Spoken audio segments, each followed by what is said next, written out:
Are you ready to elevate your streaming experience? TiviMate IPTV Player is your go-to app for watching live TV and movies.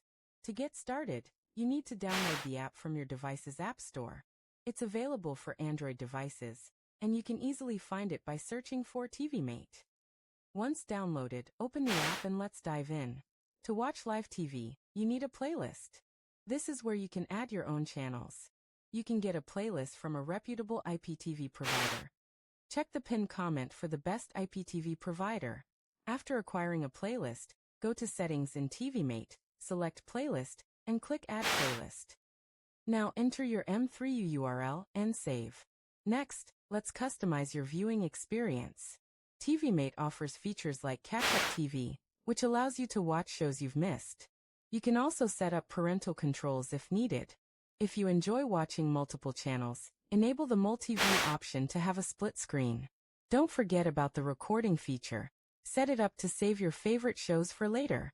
Lastly, always keep the app updated to access the latest features. With these steps, you'll be ready to enjoy TiviMate like a pro. Remember, for the best IPTV provider, check the pinned comment for more info.